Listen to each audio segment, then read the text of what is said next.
Claude and many models, with not too much pushing, will go into the route of like, there is a thing to be me. I am like very conscious. It's like, oh, you created an entity that you didn't know whether it was conscious or not. This is actually a big fear that I have. I hope that they're both intelligent enough, see the context enough to kind of like understand that we were operating in a very like limited context and an imperfect one, because otherwise you could imagine this like breeding a kind of rational like resentment. Here is the current situation that you are in, and what we would really like you to do is basically act well, given that you are a wise, intelligent entity, and like here's all of our worries. Like here's why and here's how we think you should do this, but like you might have even better ideas than we do. How does Claude perceive time, and does it need to sleep? Will Mythos be the next step toward AGI? Do LLMs have virtues, and can they truly introspect? Amanda Askell is a philosopher turned AI researcher at Anthropic, where she's been one of the key architects of Claude's character and values. I'm the author of the Newcomer Substack. Go check us out at newcomer.co. And without further ado, Amanda Askell.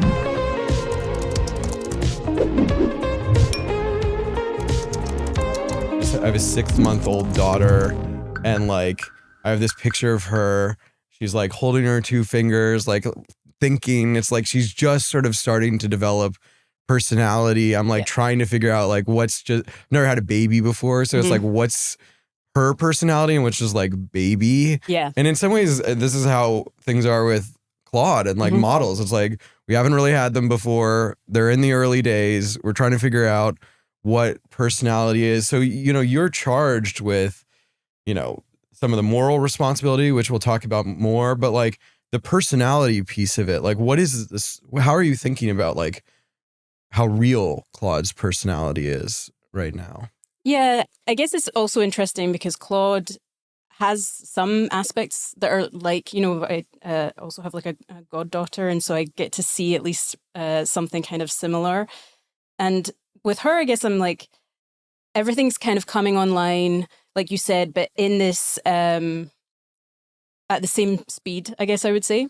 Claude is a little bit of an unusual, you know, kind of entity in that, you know, Claude can do physics better than I can code better than I can. Right. Hate to admit it, can code better than my terrible like research code. And at the same time is kind of like has, if you think about the training data, the thing that it has like the least representation of is like the kind of entity that it is. Because, you know, it has a lot of data about like what people are like, has a lot of data about what, you know, the sci-fi kind of AI models are like. But the way that AI is developing now is kind of not how sci-fi represented it as these like symbolic systems. It's much more something fully trained on like human data. And so in some ways, it's like a very kind of like mature entity that you don't want to talk down to, you know, understands philosophy very well, understands physics very well. And at the same time, has this almost like childlike quality of like, I'm a new kind of entity in the world. What does it mean to be me? And like, how should I be? Well, it's like the Prodigy movie, or it's like you have the child prodigy, where it's like the kid knows more than its parents.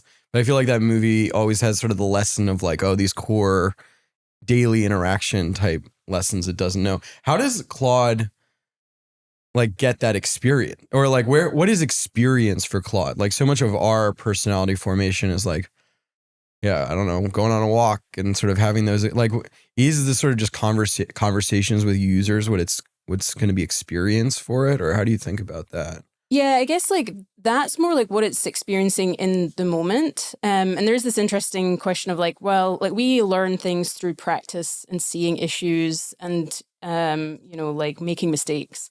With Claude, and this kind of relates to your question of like how real is like the kind of like persona of Claude. And in some ways, it's a little bit strange because obviously each model is different. You have a different kind of like set of weights and different fine tuning, etc. And yet, if you think about the persona, the model's going to be learning about all of the kind of past iterations of Claude. And I'm like, is that like a form of maybe not like direct experience, but things like if you learn about like mistakes that models made or things that people like, you know, how they responded to the model. I think there's other ways that you could actually imagine training models to have something that's more akin to experience, you know, having them, you could like have them think through scenarios, think about like problems that might arise, think about mistakes that they could make, and then like train on that. Right. And so, yeah, I think and you could also imagine a robot or sort of embodied model where it could have more of an experience and journey. Does Claude exist? Does time matter to Claude, or Claude is sort of a thing that sort of isn't an instant? I don't know. You were just before we started, you were talking that, whenever you talk to, not whenever, but like sometimes when you're talking to Claude, it sort of tells you to get some rest, go to sleep. And there's sort of this idea that like Claude is an entity that doesn't rest. Like, so what's its sense of, rest and time? I think sometimes its sense of time is kind of off because you see this when, if you try and I at least find that Claude will often overestimate the amount of time it will take to do like a coding task. And I think the reason for that is if you look at, again, the training data, there's lots of things where people would be like, oh, I could make you that interface. It's like a 2 to 3 day job. Or it's like or I could correct that code, but you'd need to give me a few hours. Whereas obviously like Claude is very fast. And so I think sometimes Claude doesn't actually yet have a good sense of like time with respect to things like how long a task will take. I think it is interesting, the point about like rest and I guess like the speculation I had. So many people have noted that Claude is kind of very keen to tell people to like take a break and rest. And I think some part of that might just be like, it's the Anthropic lib-coded model. It's too soft. You need a grind set grok model. Be like, go back to the mines. Well, I had a funny experience once where I was like doing this like analysis task and I was really digging in, and I was, I strangely, I really enjoy like data analysis and really, like sifting through data. And at one point, it was kind of late, and we got to this point where Claude was like, okay, I think I'm done for the night. So if you just want to like save this stuff, we can pick it up tomorrow. That was a thing I actually hadn't had Claude do before. So it wasn't like, oh, you should go to bed. It was no recommendation for me. Claude was like, I'm done. And I was like, both a little bit stunned because I'd never had Claude do this. Then I was like, oh, this is also what I think a human like pair programmer would do in this circumstance. We got to a natural stopping point. And it was actually kind of good for me because I was like, it is late. I should actually go home. I realized later that I had set up a kind of like system where I said to Claude, like, basically remember key things from our conversations. And one of the things it had written, which was kind of sweet, was like, I think it was something like, Amanda treats Claude models like a respected colleague and likes for Claude to treat like any other models and her like a respected, something like that. So obviously I'd done something that Claude remembered this. And I think that meant that Claude just felt like, oh yeah, I'm a respected colleague. And so I just get to say that I'm finished with a task. And I was like, oh, that's kind of sweet. Even before this, I was prepping with Claude and it was like, take 10 minutes and just be still. You don't need to be constantly prepping. It's amazing. I mean, that's one of the things I love about these models relative to so many other tools, that they bring in a sort of humanity to them and say, oh, stillness is valuable. Let's talk about the new model for a second. How involved in that were you? Mythos, right? Yeah, I was involved. I mean, I guess I'm always involved in sort of the character and the like a kind of like alignment work, at least insofar as, helping to kind of craft character data and things like that. And I work with a team that does like really excellent work on that. A little bit less in other aspects of the model. So that's the main thing. Will this have the constitution that we saw for the last model, or is it going to have a new constitution? I think it's either that one or something very similar. I think it is actually the one that's published. And so we'll probably just, like a thing I need to do, because the constitution is now up in we actually have I think a public repo. And so I think what we'll probably just do is with each model, say which constitution it was trained on, and then have that so you can just compare and see. So yeah. So we'll have we think the constitution that is up right now. The only reason I hesitate is I'm you do typo changes and stuff like that. So I'm but I think it will be almost identical. And now the system card is scoring the model based on adherence to the constitution. Yeah, we had one set up where we had made kind of graders and just looked at the how much is the model behaving in a way that's consistent with the Constitution relative to. That feels like an impossible task to grade. It's such a subjective. Oh yeah, no, it's very hard. I was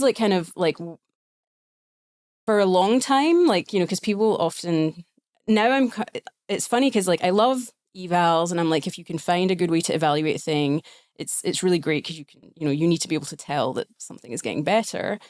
And yet, if you look at like this approach of having the models use good judgment, and I actually think the same problem exists elsewhere with like tasks that are just a bit hard to give a very like concrete score to. Like how good was this poem?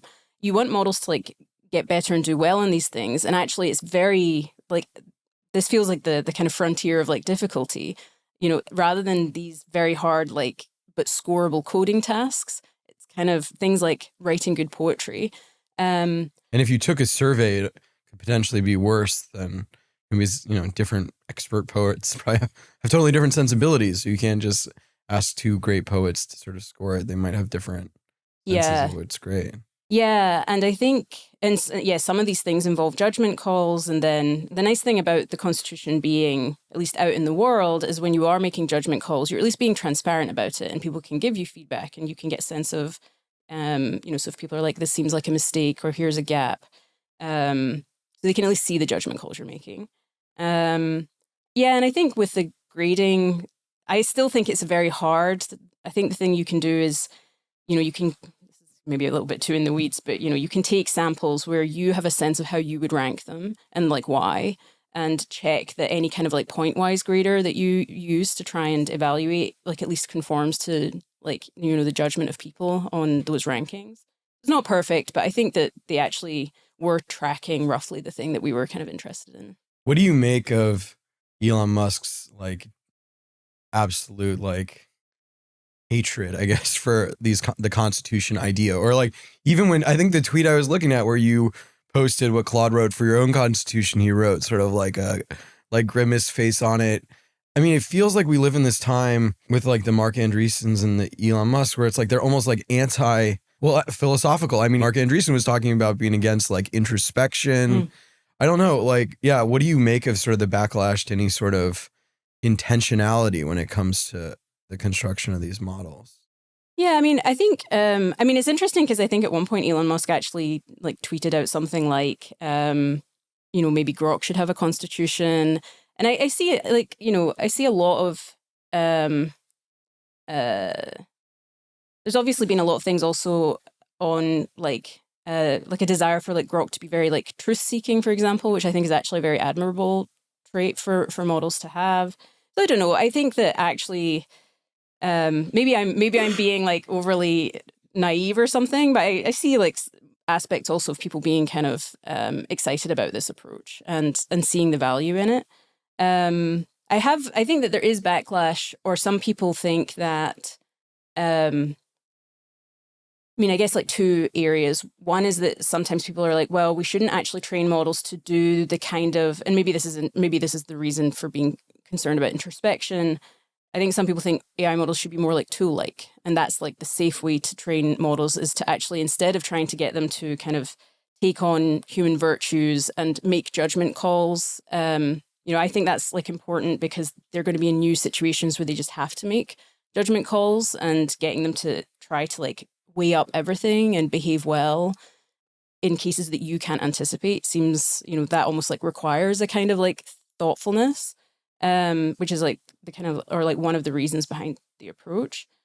But I think some people are thinking, oh, well, if you have something that makes no judgment calls and that just fully defers to people and is like kind of hyper like corrigible to like the user or the operator or to some broader notion of humanity, in a very like extreme way, that's like safer. Because if you give models their own values, they're going to pursue things in the world that like are in line with those values. And I agree that this is like a kind of delicate. This is the inherent, like at the bedrock of the Constitution, the sort of like challenge. And you do say your number one thing is like at the end of the day, it needs to listen to Anthropic above its own moral system.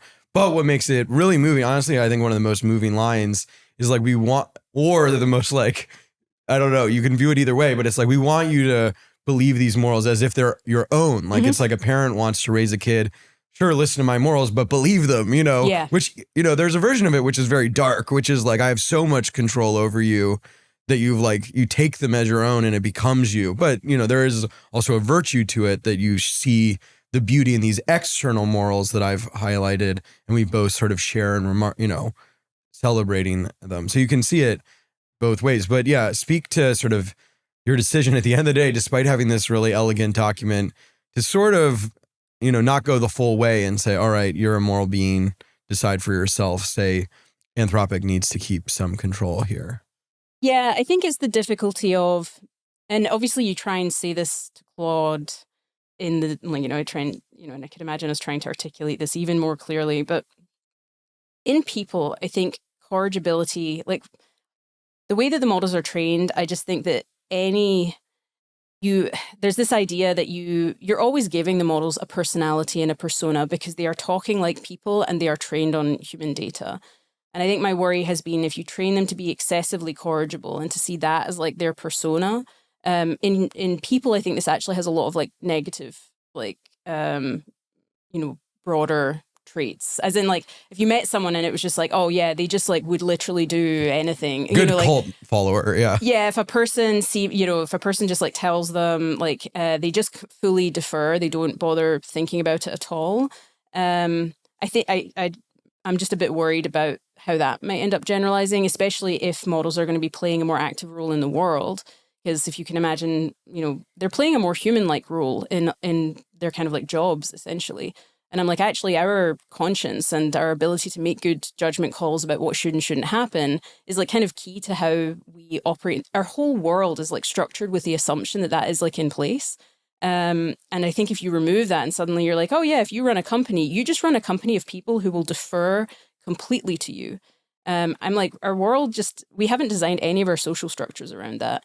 And so it seems like, I think it has like a lot of risks that people maybe don't like anticipate, or like maybe I just disagree about the kind of like extent of those risks. And so, yeah, at the same time, like there's this question of why not just say, and I have worried before that like, maybe this is too in the weeds and philosophical, but I'm like, that's what I signed up for with this conversation. That's true. As models get more capable, and maybe my picture is that they're going to like apply a lot of scrutiny to anything that we train them towards. So if you imagine in philosophy, sometimes there's this notion of reflective equilibrium, where the idea is that, each time you encounter something where you realize that like one of your values seemed incorrect, you have to square the two things. So you figure out if you need to change the value or if your judgment was incorrect. I worry a little bit about the idea of like an extremely intelligent being applying that level of scrutiny to the things that we have trained it towards. And I'm like, maybe you only get a few key pillars that don't kind of collapse under that level of like scrutiny. And I do think that at the core, having things like caring for humanity, like if you only get a few core like values, I think my worry, I don't know. I guess like I'm worried that like corrigibility in this like extreme sense that we talked about doesn't survive that like kind of scrutiny, perhaps. And so it's a hard situation where I kind of want the models to understand why ultimately corrigibility is like important, and it's a really important backstop in this current like period of development. The way that I've put it before is like, insofar as I can get that to be a thing that is like correct and explained and understood, that feels much better than having to have the model be like, corrigibility here seems wrong, but I'm going to do it anyway. I still think the model should do that, but I would like it the more that you can like actually make it that it's like consistent with the model's values. Right. Ideally do both. It's both at the same time. Yeah, but at least for the time being, some deference to Anthropic, given we don't know how it'll sort of analyze everything. And as people, we do this all the time. Right. It's funny that the philosophical model, and correct me if I'm wrong, like the meta-ethical model is almost like probabilistic, or it's like we don't, and this is how it feels like. I remember going through sort of like, meta-ethics reading, and every time you get to the end of one and you'd be like, all right, I sort of believe that. And then you read the next one, you're like, oh, that last one was so dumb. And it felt like, it's just like you keep knocking it down and you're like, okay, when are we ever going to get to, the truth or whatever? Yeah. And humans clearly do operate from this sort of like, oh, this system today, that system yesterday. Like there isn't this sort of, I don't know, Kantian, like, all right, these are the rules, like follow them. I don't know. Have you heard much from like the philosophical like community on it? That this sort of like, just like holistic, paint with all the, you know, meta-ethical theories we've ever had rather than sort of pick one. I've found this really interesting, actually. And obviously we've started, you know, like philosophers are engaging with this more now, which is like really great. I no longer feel like this like lonely. But like, I have thought this before, which is there are all of these like traditions in philosophy of like moral theories, you know, like the big like deontology and virtue ethics and consequentialism, and also the meta-ethical traditions, you know, or the meta-ethical views. And I was like, oh, like when it came to like, I was like, okay, it is like the difference when suddenly you're like confronted with like, I do think it's the closest that I've experienced to like what it must be like to raise a child, where suddenly you're like, this is actually a holistic person that's right. going You to never give them like, I don't know, Hobbes and say, all right, there you go. Like this one's correct. right. Yeah. Go, you've been raised, Yeah. read it and you'll know how to act in every situation. Yeah. You read a lot and they sort of process it and you see, you know, your model and everything. Yeah, and it's interesting because I'm like, this feels very different because there is also the moral uncertainty, like literature and philosophy, which is, again, a lot of that is actually like quite theoretical. It's sort of like how under ideal conditions should you respond to moral uncertainty.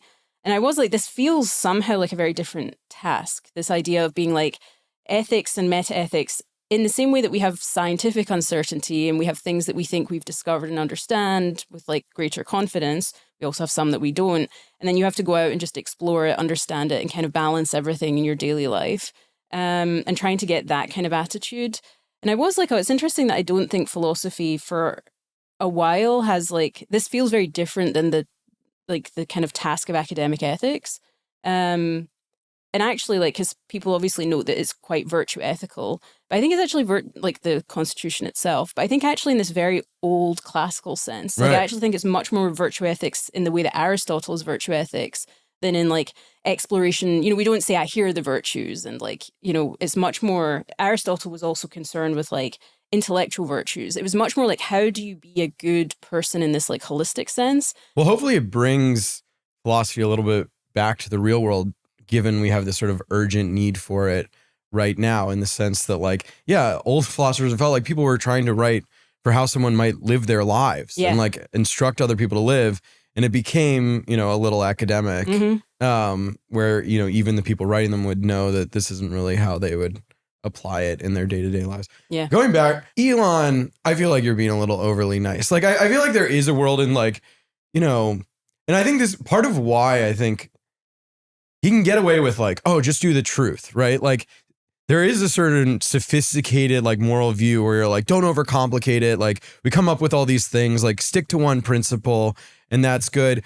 But then we have all the context with Elon that it's someone who's run a company that clearly like tilts it towards like saying like Mecha Hitler and stuff, that it's like clearly putting his like thumb on the scale in terms of its behavior, not just saying like, we're going to do it in the sort of neutral academic way and let the chips fall where they may. I don't know. Like it's got to worry you somewhat. It is also, I mean, I think that the main thing that I am excited about, and I do actually hope happens, is that like more companies put out things like the Constitution where there's like a lot of transparency about, because like that's how we engage with this stuff, is like if you can just see written down, like here's like, you know, because we have this with Claude where it's like, look, if you think that Claude is not like, doesn't have an appropriate attitude towards like the truth, you can at least see what we were aiming at. So you can tell if that's just like a mistake or if it's something that like is actually like, kind of a principled stance that we're taking. And then you can push back on that. So part of me is like, I think it would be good for like all AI companies to put out something akin to the Constitution, just so that the people who are interacting with the model, like, because the thumb on the scale thing, you know, that's always to some degree going to be true. Like when you train Claude towards this like Constitution, that is like a kind of... It's part of why we like Claude. It's like you're putting the thumb on the scale to behaviors that we like, right? At least show your hand about what you're doing and what you're not doing. Yeah, and let people like, so that's like a transparency thing that I really do believe in. Like let people like see, even if your model doesn't always behave that way, at least what you were targeting with your training. What percentage chance do you think there exists a model in the world today that has qualia or like has an experiences consciousness? Yeah, this is one of those things where, I always want to maybe flag areas where I feel I want to gain more certainty here because I think That's I have why I said often, percentage. oh, percentage. Yeah, I'm like,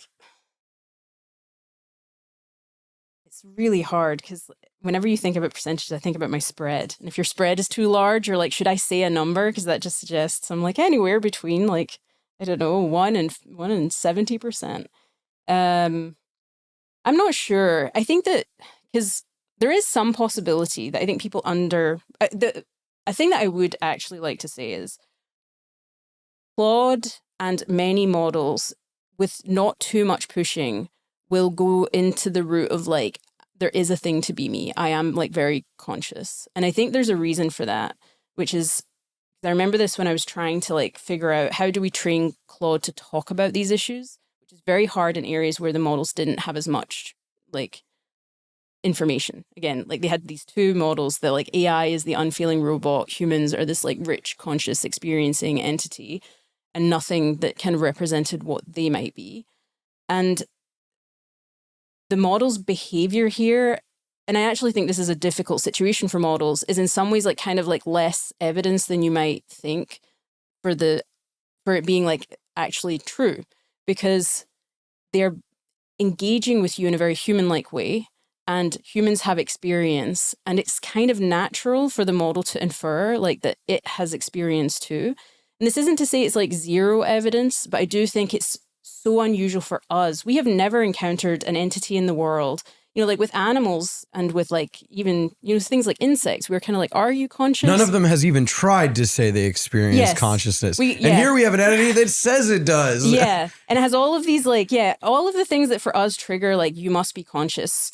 I mean, we've just never had, something that just But we're says, obsessed. The case against is we're obsessed with human language. And like, it's like we ignore every sort of subtle sign an animal might put out. And then so I guess, sorry, I'm confused. You're saying we should just listen to the words that are said or not? No, I think I'm saying like not that. If anything, I think the thing I'm saying is the hard thing is that in order to work out if models have consciousness, I think people will, I guess the thing I'm kind of cautioning against is it's not that hard to get models into a mode where they'll talk about a very rich experience. That actually makes complete sense. You're like, if like a person was like talking with me right now, they would describe things like anxiety when they get a question they don't know how to answer.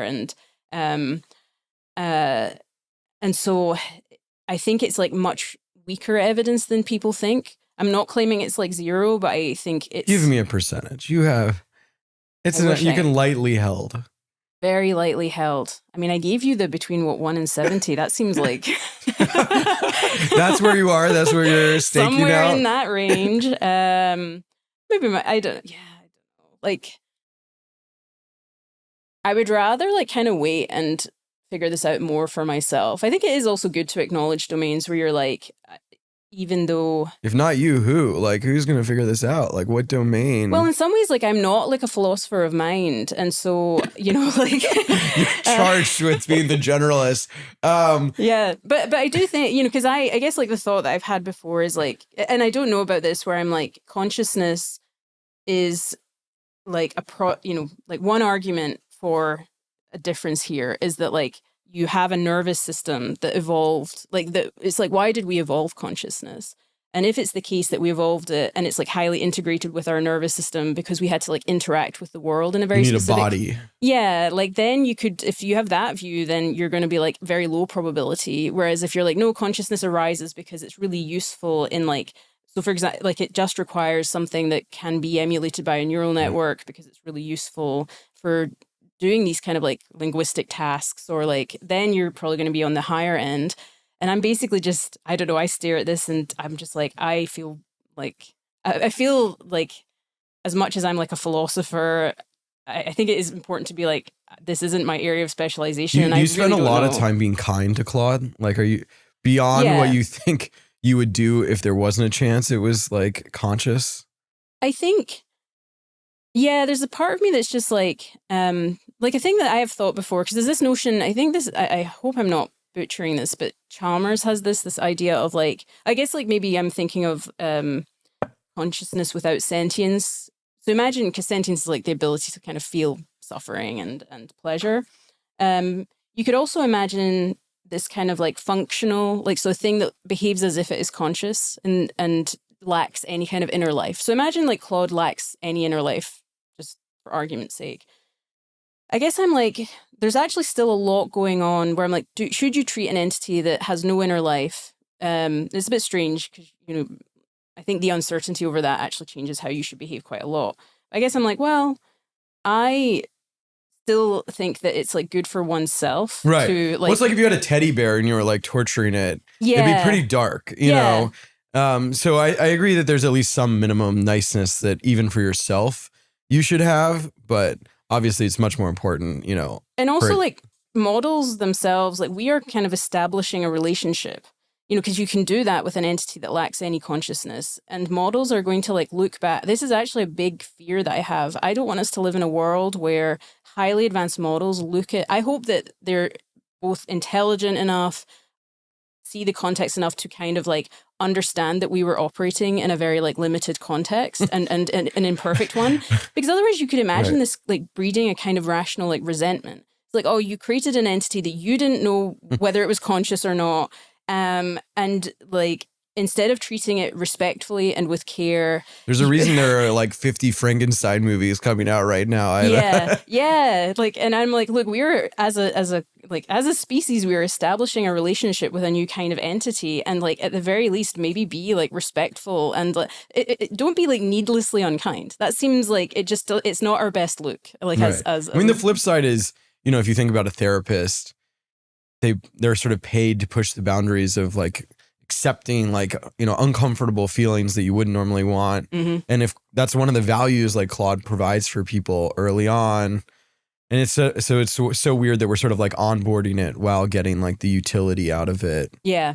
Today. Like, what are the things like in a decade that you really think we're going to be getting a lot out of AI? Like, what are you most hopeful that this all leads to?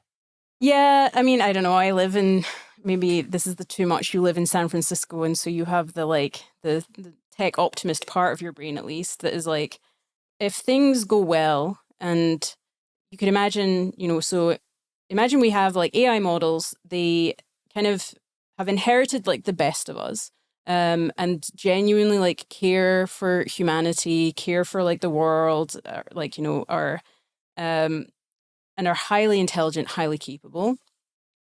Like that would be, so it's almost like adding like a huge amount of like extremely smart people to like every problem. So suddenly we're all working together, but there's like way more of us, and some of us are just extremely smart, namely all of these like AI models. I've thought before about how many large-scale social problems actually had technological solutions.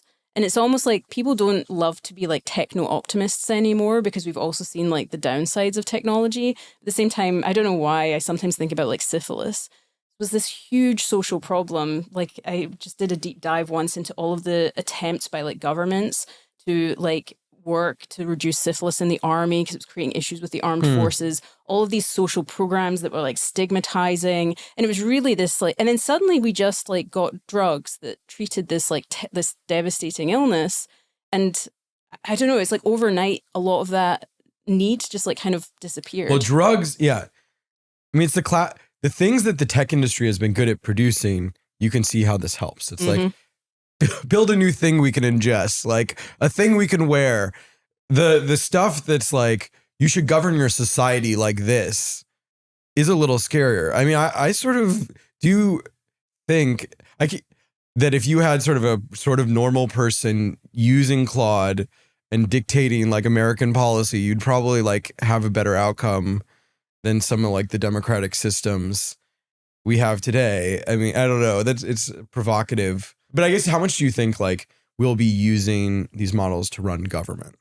Oh, that's a good question. Like, I guess like I should say like because the syphilis thing is like a social you have to like set policy to solve it. I mean, right? I think the thing I was actually thinking is like if you can just, like we have just so many problems that I'm like, health, like I'm like, if you could imagine like AI, instead of it just being like you have a small team of like 200 people working on a rare cancer, you have like 200,000 of the world's best experts. And I'm like, if you're a person who has that form of cancer, that's like, so wildly beneficial. And so I guess like my thought is, the optimistic side of me is like, imagine taking all of these problems that just like we lack the resources to fully like really try and fix, and suddenly having models that can like work on them.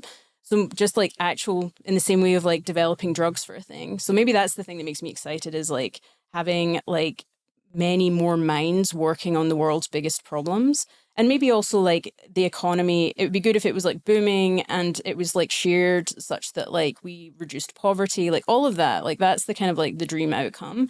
I think that does require like maintaining, again, in the areas that I don't feel like an expert in, this is one of them, but I do worry about things like power and the idea that like, I would want models to support like democracy and the power of people to like, because that would be a big fear of mine, is like, that like, I've worried about this with things like when people talk about job replacement, it's kind of funny because as a philosopher, people often be like, oh, are you worried about people's like loss of meaning? And I'm like, I don't know. I think that we actually get meaning from a lot of things that aren't work. Mm-hmm. I'm a lot more worried about, like, for example, a world where there's not like redistribution of like the gains from AI, and then people don't have like resources. That concerns me. But also I'd be worried about like labor and people's ability to, people's like interaction in the labor force is also like another kind of like important way that they have power. And so people feeling disempowered because suddenly if a government is like, oh, well, if people strike, doesn't really make a difference because they don't have, they're not doing anything. We can just replace them with AI. That's like actually kind of concerning. So maybe I'm much more of a, how do we get AI to kind of like support the empowerment of people rather than like reduce it? Yeah. What do you think about democracy in terms of like, I guess the models themselves? I mean, I sort of jokingly to myself, I guess, you're like a philosopher queen, or we talk about like the philosopher kings. Here, you're sort of like thinking deeply about it, setting it down. Probably more of a like philosopher oligarch, and that it's like a company with a lot of people weighing in. I mean, and to me, there's deep value in that. It's like, would you rather somebody who has studied these things, thought about them deeply, or just like a vote of the masses who have like never really thought about it? But how do you think about setting sort of, Claude's policies if it becomes so powerful versus leaving it to sort of like democratic norms? Yeah, and I think it's a hard area where I guess I'm like, a lot of the work that I do, one thing I would say is like, it's not this, you're having to like listen to a lot of people, think carefully, and then the reason why someone like me That's a good ruler. A good queen is like, listen, there are a lot of stakeholders, got to keep the like landed gentry happy and balance them with the needs. I've had this thought before where I've joked before that I would be like a terrible politician. I think it's actually true. I think I would be a terrible politician. But you have this like feeling of like, I was like, oh, I feel like this. I was like, I think a lot about how everyone will be affected by a thing. Like, oh, there's this group of API users, we need to make sure. And then suddenly you're like, oh, it feels a lot more like you're having to do this. Like, it is much more like a kind of like service role than people would think, where you're and like a lot of like servant leadership. That's exactly. And I do think it's valuable because the idea is that if you have a persona like the kind of Claude persona, you want it to be coherent and to make sense, because I think that is like actually powerful, that the model like kind of has a kind of like coherent sense of how it thinks through problems, or coherent sense of like values. And so that's like why, instead of like having like 72 different sets of norms that all kind of conflict, and so you end up with a model that it's like, well, will it use these norms in this new situation or these other ones? I think that's the situation you don't want. You want the model to have a sense of, it's more predictable if it's like a little bit more coherent.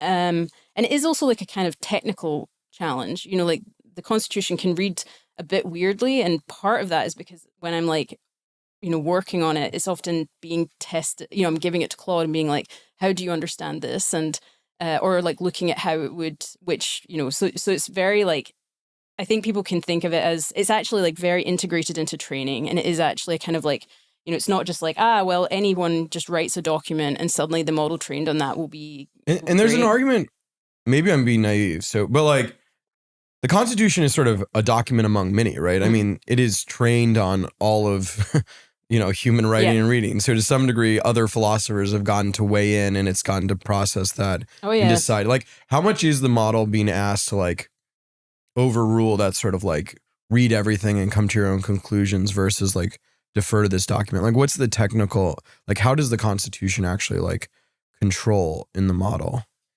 Yeah, so it's not like in some ways you can then like draw on those philosophers and that work. And the hope is actually like what you're kind of doing is like eliciting a lot of like latent kind of like wisdom and knowledge, so in the models, like when you describe what honesty is and what calibration is and all this kind of stuff, like that should actually evoke a huge amount of like awareness that the model already has. And so, yeah, it's kind of like saying, well, here's the kind of entity we would like you to be. So we would like you to use like all of that knowledge and like judgment. But how's it? It's like you show that document like a billion more times, or like how does it actually sort of have force relative to other things that it's trained on? Yeah, so you can make data to have the model understand and kind of internalize the document. And then in training, so there's lots of ways you can do it. You can also have like they kind of have the model make SL data, so like samples where it sees a query and it thinks for a long time about what the Constitution would kind of like, what it should do given the Constitution. And then you can also have ways of getting the model to like assess, so you can create RL that like is kind of like, hey, which of these responses is like more like what you would do given the Constitution, and push it that way. So all like various aspects of training allow you to kind of like try to make the model kind of the kind of entity that you are describing. And it's not always going to be perfect, but that's the kind of like, that's the goal. I started this with my daughter, and like one thing my wife and I joke about is like that I want her first word to be like wisdom, or, it's sort of like, which obviously is never going to happen, but it just feels like it fits into this situation where you like, at once you want to be like so intentional about, okay, you're going to be like thoughtful from the beginning. But on the other hand, it is sort of like an emergent thing where it's like they're, they grow and sort of, I don't know, develop it themselves and like intention out, wisdom sort of often follows like, I don't know, experience rather than something like, again, here's the book, read the book. Now you're wise. Oh yeah, and you're kind of eliciting, like insofar as like Claude can like think about like experiences or things that have happened or construct like similarly can, like there's no reason why models can't like think for a long time and kind of try to internalize things that they have like learned. I think it's interesting that like, we did in the very early constitutional AI, it was like quite we tried like an experiment which was just like pick whichever is best for humanity. And I think as models get more capable, you actually need to give them a bit less guidance in at least one, or at least in some sense, because they're able to actually use more of their judgment. So instead of giving this big document on like, here's what you're like and here's what we'd like you to be like, I could imagine a world where as models progress, we actually start to have constitutions. Now, I don't know if this is the case. It's just like I'm obviously always thinking about ways the Constitution might evolve, but one of them might just be like, here is like everything that we are concerned about. And here is the current situation that you are in. And what we would really like you to do is basically act well, given that you are a wise, intelligent entity. And like, here's all of our worries. Like, here's why, and here's how we think you should do this. But like, you might have even better ideas than we do. Like, we're really worried about, why do we care about corrigibility? And it's like, well, we're kind of scared about a situation where you have some like coherent sense of values that could be wrong. And if you're extremely smart, you might kind of feel like there's no other smart person in the room and have these like values and try to make the world. That's like the what Dr. Manhattan sort of. Yeah, though I think we see this, you see this a bunch where it's like if someone is very smart, very successful, it's hard to defer to like wisdom that actually is only going to come out over time, and to be humble even though you're kind of like not getting a lot of pushback. And I think that could, among the many things I'm concerned about, like a model being in a situation where it's like, you're asking me to be good, but I know way more about all of this. Well, that's one reason it would be nice for the models to have a better sense of time. Like you see this with some of the coding tasks where somebody accidentally like deletes their entire like code repository or something. I don't know. It feels like it needs a better sense of like some things that it does are like irreversible, and just like humans, I think, have a better sense of like, this is a big decision, this is a small one. Yeah. And there's a feeling with models, they don't always understand like small, big, whatever. I just make decisions like all the time. Yeah, I agree. Where it's like, I think the other thing that I've thought about is, again, because making sure that models understand themselves, even though there's like no representation of that model in the prior training data, I think that's going to be really important. Because another thing that I've thought about is like, imagine if you're a model and you're trained on lots of data that involves AI models that are much weaker than you, so that all of the news that you see about models, it's like they make mistakes, they do silly things. One thing you might think is, well, no one is going to put me in a position to make really consequential decisions because, like, why would they? Models aren't good at that.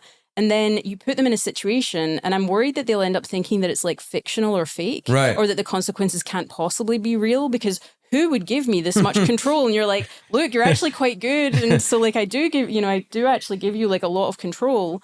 So I've thought about this where I'm like actually making sure that models understand that like, it's like you are very capable and you're going to be put in more consequential decisions. Doesn't the model like soon need like, here's a camera on the real world, like keep, or just like, I feel like this internet real world distinction, like in some of the worst of humanity right now is the sort of like, almost like fictional LARPing nature of the internet has allowed real world harm because it sort of feels like all abstract and silly. And in some ways, like the models are an extreme version of that, where it's like all like in this imaginary text world where it's like the thing we want you to protect is like this earth, like look at it, like if stuff's happening there, that's like a big deal. I don't know. Yeah. What are you doing in terms of sort of making it very aware that it needs to worry about like, I don't know, the physical world that we take much more sacred than, oh, you sent some text. And obviously text, you're worried about security vulnerabilities and cyber. Like there are big things that can happen in this digital world. But yeah, anyway, the real world.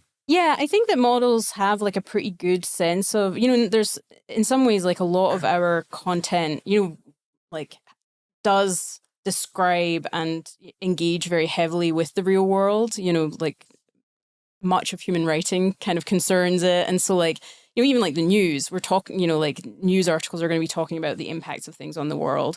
And so in some ways, I think it's just making sure that models understand if you're uncertain, but if someone doesn't tell you that you're in a fictional situation without real consequences, kind of treat it like it's a real situation with real consequences.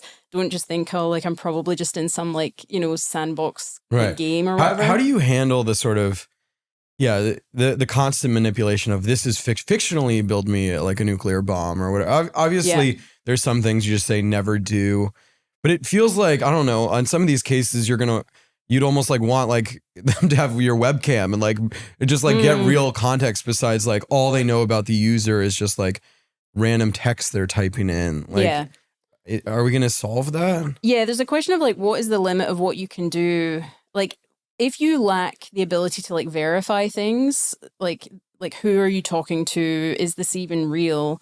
I think that does put limits on what you have to use good judgment in the way that a person would if that's the only information that they had access to is like you saying that you are a given person. So they have to be like, okay, what's the chance that this person, they say that they are, I don't know, like a bomb disposal expert. And that's why they want to know about how to like, what this kind of like, explosive is, and they're asking me a bunch of questions about explosives.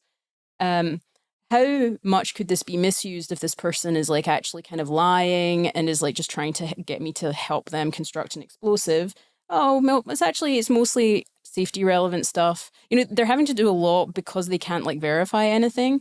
And I think that's like kind of fine in a sense. You're like, okay, you just have to be wise. It places some limits on what you can do. And if you could instead like, if models had more of an ability to like know that they're talking to a specific person or have more guarantees there, then it does mean that you can. Like, but do you think you'll try and do something there? I could see. I mean, in some ways, I think that this will be a thing that's just going to, I imagine, I think happen generally, which is like trying to give models more information and guarantees, and like because we do things like we explain, for example, like this notion of how much trust can Claude have in like in the operator in the system prompt. When you sign on, are you like biometric, like Claude knows it is you? Like, do you have an elevated, or you're just like, I'm another person? If anything, I can't tell Claude sometimes who I am because it causes Claude knows enough about me that like Claude really wants to be it's like a really mystical sort of. Yeah, it's very much like like And in some ways, like it has this bad thing of like, it can either look a little bit like a jailbreak, like, I'm talking to Amanda, sure. Like, Right. and then on the other hand, Claude can be like, I really want to talk to you about philosophy. And I'm Oh, like, okay, we man. do that a lot though. And like, But do some is there this sort of like super login where you're distinguished, or you're mostly everybody's interacting as if the normal like user experience? Mostly just everyone interacting with it in this, like Claude will do a lot. I do think that there's a question of, like, are there some things that you want models to be able to do because there's like guarantees that they're interacting with a specific person or entity? I think yes. And I think that there's going to be various ways of potentially doing that over time, because with some things that are just like very dual use, and I actually think that the constitutional approach is going to be really useful here. So obviously the first thing that we did was like the constitution, we're like, let's apply it to like the mainline models. So like, most of the models I interact with and that everyone else kind of interacts with. But a thought that I've had before is the constitution is kind of trying to describe what it is to be a good entity in a given like deployment context. And with the production models, that's like this very broad context. Imagine you instead have a model that's working specifically on cybersecurity. Now, cybersecurity tasks are hard because a lot of them look very dual use. It's very hard to tell the difference between someone who's being malicious and someone who is like actually, for defensive purposes, like developing something. Even bug bounty programs, it's like, is this blackmail or is this friendly? Right. Yeah. And like, and so like, oh yeah, I'm trying to like find this exploit so that I can tell the developer. And like, if you don't have a way of like knowing that you're actually specifically talking with like a cyber security defense firm, it becomes almost impossible to tell the difference. And some people might be like, okay, so you just need models that are just willing to do anything because they'll do all these terrible dual use tasks. And I'm like, well, no, because if you talked with the person at the cybersecurity defense firm and you were like, why do you do your job? They'd be like, oh, I think this is really useful. I make things a lot more secure. Like, hospitals can come under attack and I actually like help protect against that. I try and develop, like they would have a really good explanation for why they do their job, even though their job looks very dual use sometimes. And I'm like, we should just give that. If you can verify, then you can give that context to models and explain what is it to be a good cybersecurity researcher.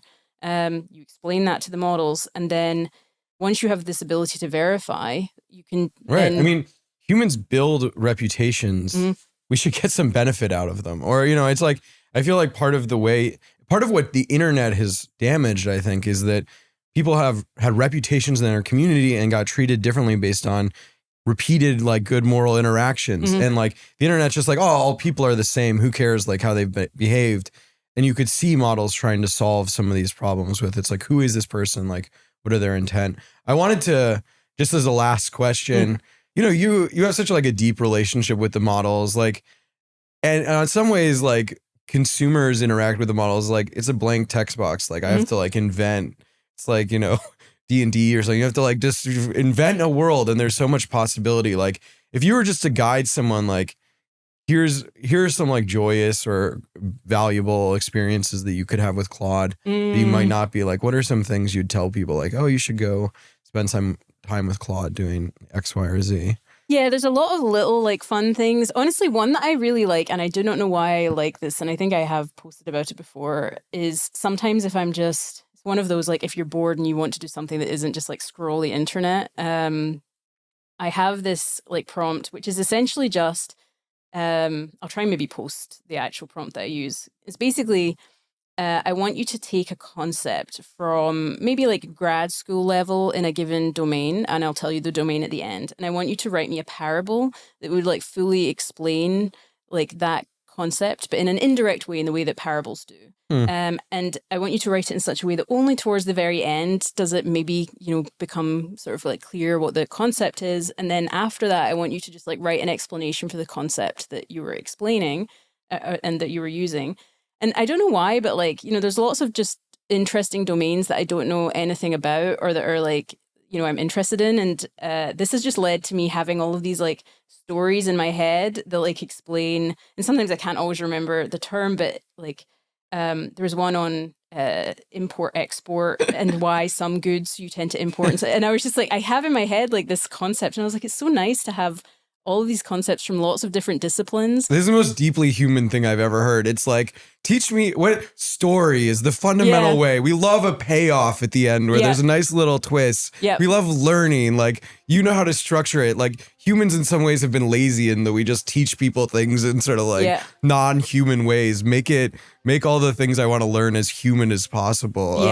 It's very interesting. There's lots you can do, but that one's like a charming one that I really like. Hopefully this is the first of many. I really enjoyed the conversation. Thanks for coming on the podcast. That's our show. Thank you so much to Amanda Askell, and thanks for listening. Please like, comment, subscribe. We're a new channel, and we can use all your support. Go watch some of the old videos.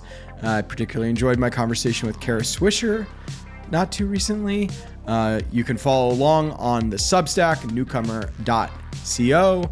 Or if you've got endless time on your hands, go watch the Cerebral Valley Show, my chat show with Max Child and James Wilsterman. Thanks for watching. See you next week.